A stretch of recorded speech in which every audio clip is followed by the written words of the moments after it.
To further discuss World Cancer Day is Professor Fatima Abdul Karim, a consultant pathologist at the Lagos State University Teaching Hospital. Hello, Prof. Thanks for joining us on the news. Thank you for having me. Good evening. Okay, yeah. The day has maintained the same theme for the past 3 years now. What are the reasons? Yeah, the reason is that cancer incidence continues to increase with more people coming down, dying from cancer. A lot of people die from cancer because they present at an advanced stage at a time that very little can be done.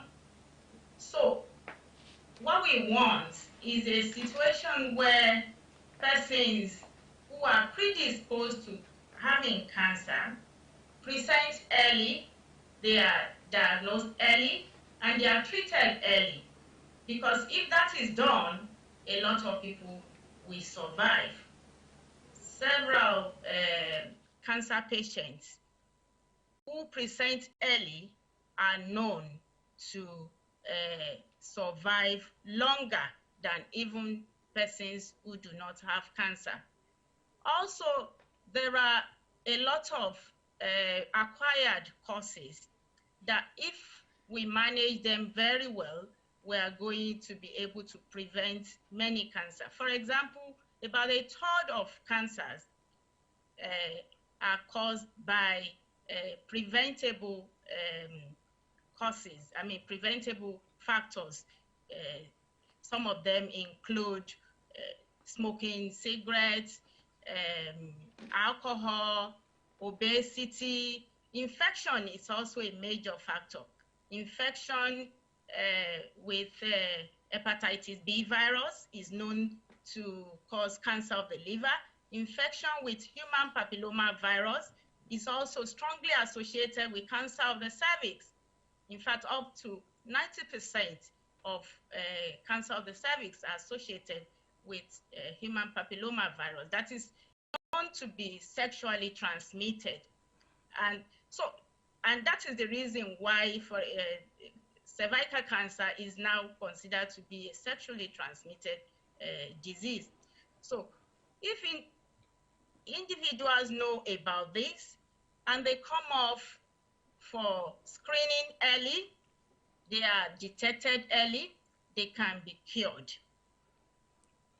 Okay, so what are the chances of survival? Of course, you have emphasized preventive measures. What are the chances of survival? Because it's usually believed to be slim. Yes, the chances of survival is very high with early presentation.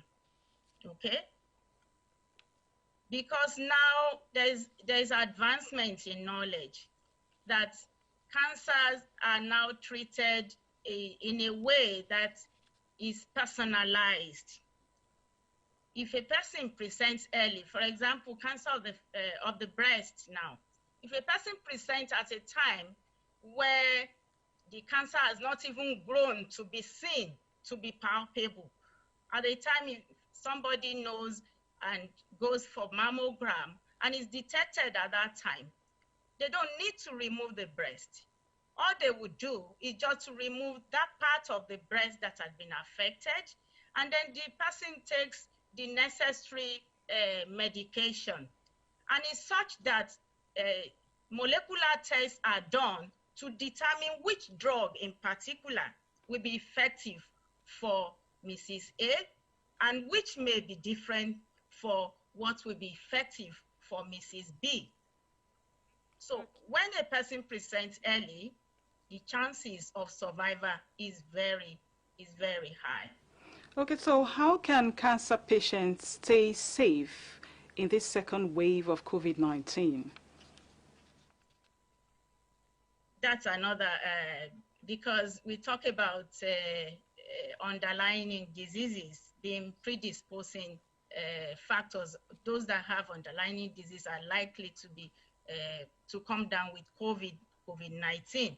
The only way they can do is to make sure that they follow all the protocols, social distancing, any gathering that's not important, they should stay away.